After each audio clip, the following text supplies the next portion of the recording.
Sani yebuni be yen kana sam abusua me se ya wo Ghana mantim Ghana ne bosumi mu san se ya wo March mu obi ani me se 6 March bia na Ghana yenya mfie baako eka yemfio na no Ghana enya mfie aduosia enwotwe me kire 68 years na Ghana enya asa mfie no na ya se afe bia dura ye ka kai titu ne ani ntini titu omoma bedi omen so pen ana se empokra no omuso no omo ye ani ntini ewo men mu na eduru March mu no yewura JB Danquah ho nsam abeda tese montisu da JB so ye bibi so anye bibi omampan dada na ado ma anye ani das meka omampan dada na ado da wa ba abonti abema speech kama e dia fa onwamfo JB Danquah ho wo wie ye anso ha yentie the breadth and depth of Dr. Danquah's contribution to the development of Ghana.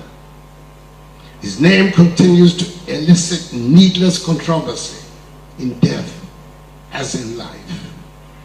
We recall vividly the inhuman conditions that Kwame Nkrumah's CPP government attached to the conduct of his burial in 1965 after his cruel death in solitary confinement in the dungeons of Nsawam prisons.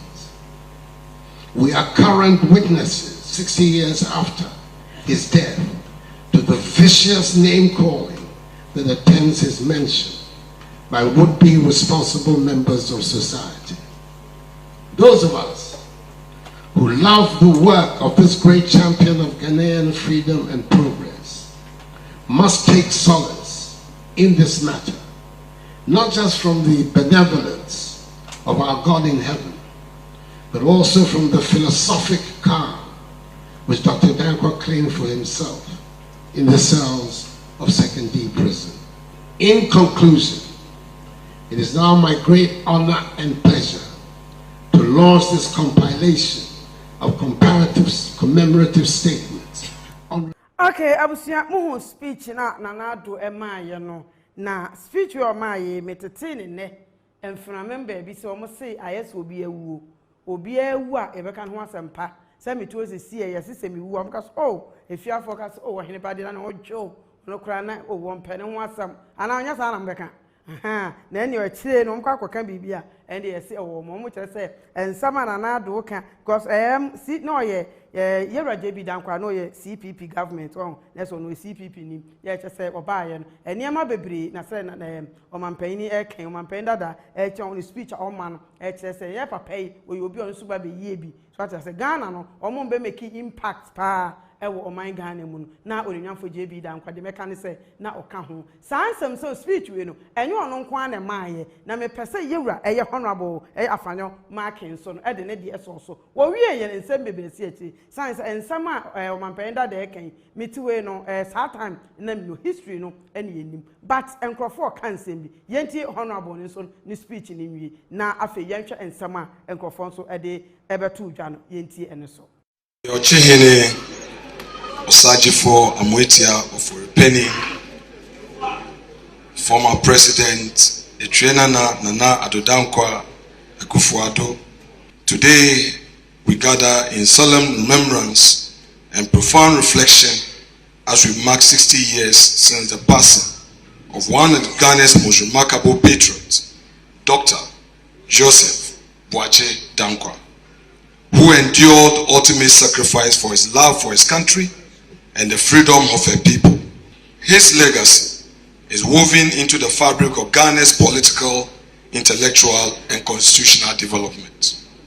Dr. Danquah was more than a scholar, politician, statesman, and an advocate. He was a poet, a playwright, and a chronicler of our history, customs, and norms. He was a visionary who dedicated his life to laying the foundational principles of our democracy. Indeed, the principles of democratic accountability, free enterprise, free expression, and the rule of law, which are all today enshrined in the 4th Republican Constitution, are the very ones that he fought for from the 1920s and died for in 1965. It is a statement of his foresight and that of the many others who shared those ideals that the 1992 Constitution. Abusia oninyamfo afanyo making or no and I didn't semi atu janado ma speech ni bonso ema ne de na chese sade nanado ema ne de na so ono so ehye mu kena ema yehu se yewrei oninyamfo yi obi aniema bebre no obeye ewo manyi mu wo yi obi ano e principal yi obi asabi na so onye obi a wo de sabi ade mpo ehye ne nsa ototo no ejeje mu sansam we nyina nanado kan ye yewra afanyo making so nsama ode atudwe enkrofo bebre edi wo mo ya chese sabi we no ase bosire mu kan ena omobu omusirem no mo kan nipa ne ntia senti no ena ye kan sem papa e de fa wo ho ni ade nkrofo ejina mu pinti se speech no mo ma ye ne de ankwaye na wo se enka oba ye no eniema bi wa ameye ne eniema bi etosini e de wa ameye hwe ne ade no ne niema bone na no msenka onfa entudwa na abusua nam sa asem we so ama captain kwadwo smart twemu otabon ye wiase no Mr. I know it all ono so akasa I am for now, I'm going to say, no. I am asking another Danquah Akufo-Addo if he knows. And I'll prove to you from this book. Okyenhene visited Kwame Nkrumah 5 times. Discussion then, of course, between Okyenhene and Osage for Dr. Kwame Nkrumah. And you Okyenhene, Chebihine. Because Bakatwa say, you knew Okyenhene biya Ghana ha. Achim enclave no ya chemu miensa. Obiya di ninkwi. Obiya nso nche obiya. It's yet been said nipa baako for na ye achemfo nyina hene. It's a lie. Eni buku biam who call Ministry of Chieftaincy and Culture. As I say, I the Ministry of Local Government, Chieftaincy and Religious Affairs. Buku bia ni wa ye war title bia wa ye fe no Okyenhene. E achim chebi hene. Ye wa achim kotoku, ye wa achim boso. Omo nyina ye ma hene obi ye paramount. And until the time Okyenhene kope Eastern Regional Paramount, House of Chiefs no already poto bisan. Olusu poto. Nanko ya chimfo ina hene ede na chimfo ahemfo kotutia no olusu poto the denche bi hene no edikuro he visited Kwame Nkrumah 5 times if abusia for nkrofo se mi Mr. Smart say Okyenhene eni chebi hene no we de be si banchachosu ayesa Captain Smart de on sabi jimisa de bia no minim ade a ebia obi beye ye bia beba na baso Smart be supported da de bia no chese ade bi obeka bia enya ade asabe ekọ enkwan wumamu de Smart ikeka na chebi hene ena ye de chese nsam okeka no meka sa ensam no ensisi so because they say no ye raje bi da nkwan nsam ena ye nyina no ye ka eye den ena kodu chebi hina no ye odikuro enti die ewia so obi awa na sase Smart eduru mre bi ohun why ya am first who ye lose respect because first obi aye ekotie Smart but so obi a sabi you as a Smart na nkasa no won shada sabi enimu nyansa asem bi obeka no abanim asem bi obeka bia no emfa nkwaje emma because ewiase obi a ba bedi oman so anase so obi beye panyina de obeye bibi obeye papa bone bebem etinye de bia na bia sabio ene Okyenhene ena we no ye odikuro na we no ye sei ene asa anema Smart and some na yekoso no ene de okeka obi asesabe wo ye ohun se bia wo ye bold wo na chese wo de asem bia betimi aka na so nsam na wo ka no ya na it make sense eba akokorenti bia na me no ka se na sesa ansam no wonim na ye o se wo na wo ye bold wo na etimi kasa wo na ebia tisabe wo ka obi antimi nye ohwe ene Okyenhene ye ni Okyenhene bia ene ochebi hene me pa cho wo se hene ana yo hema ana wo ye den Smart sabio wo so niam a wo ye no krofo ka se sabe ye bo wachi wo man mu a eganya de se ebia obetim kranya ba ebia na wo man mu na nokore no asa o man mu na sabio so obi pawasam a ompese be ka nokore e de akere wo Smart obi anu asabio ope na asam cheme na nso me de me seme no asam no same me sisa me kura no me kunu no kwa no da ho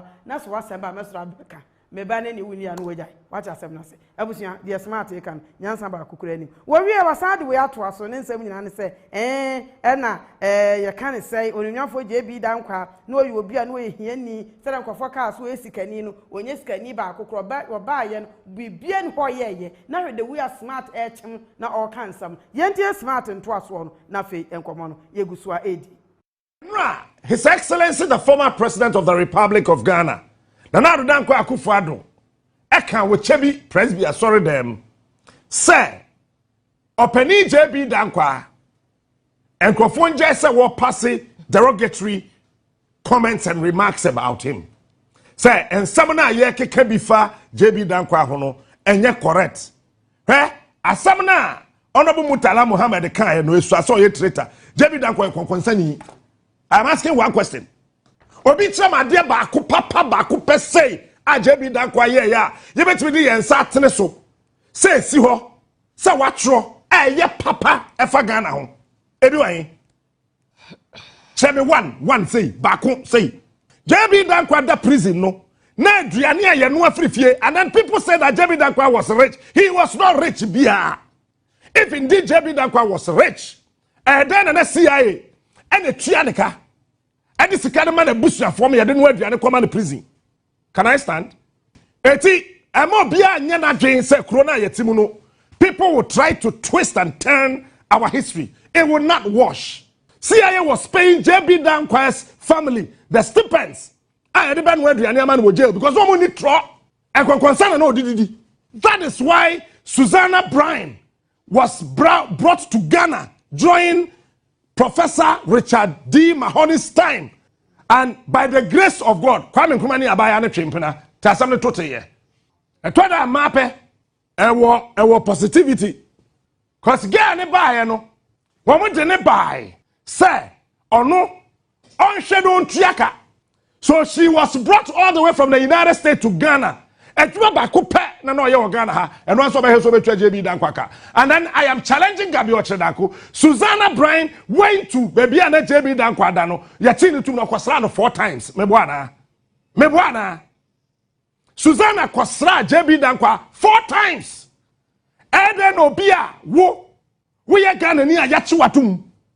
The US Embassy for and Ebesra. So I had Bonnie. No, I had Gabi Ochedako Danquah Institute, meboa. Otro article B, I think this was around 2011 or so 2012, baby. Yawo Papa B, I know ye Ghana, US ambassador to Ghana, Kwame Nkrumah time. Your friend of Professor Richard D. Mahoney. Otro book B, JFK, Ordeal in Africa. Now, Papa the book no Otro, you know. Ukwa chapter 6, sir. Now, I'll come in some about Ghana. He wrote another memoir. And our title some memoir, they say, JB Danquah, the patriot of Ghana, or a question mark. Oh, Mr. Say, it's JB Danquah, or no JB Danquah. No. Now, or ya no kwafo, Adrian Papa, Amanyo, or many ye dear one, it's ampa, ana. Papa ya your friend JB Danquah no jail. Kwame Nkrumah cheno. Then tina Kwame Nkrumah cheno. That time no what 19 concern letters about Osage for Dr. Kwame Nkrumah. I have copies of all the letters. It be say political historian be a work room hano. Wo de nya akukuduro na bra. JB Danquah concern ni okahuna Ghana ye bre. Papa ne trust that book no. Chapter 6 no ensem bi wo ho. Eno na Gabi Ochedako otro to Danquah Institute for website. Says Sikabia na America for Triama JB Danquah. So because why concern no Ghana hano. Na ye US Embassy and a net Sikano, Emma JB Danquah. Na mom na CIA and a net Gabi Mebwana. Why did you pull that thing down? A year swano Gabi Ochedako e puli. Sadia down. It's now na mementin sembiasio. Captain Smarts. Wani yera JB Danquah mu pri bibiana. Ya said the osi kano say history there. I said wani papa ni si so. I said ye bi kra no ananenam because said the nani abra wakasa wo sorry no na JB Danquah no e concern JB Danquah no niska na ehia no na we mu netu omo kan me masma meka nyina nse emfa hwema e bia Captain Kojo Smarty ne ye de wo man ma no so oni ne na awotwekra ke mu ma nyina nkobefa Kebie ke musika nyina obedi. Yete kroma de na Captain Smart wonye. Wotimi kwaje sika firi nkrofo ho. Honorable ya na nsen your friend say Katie Hammond.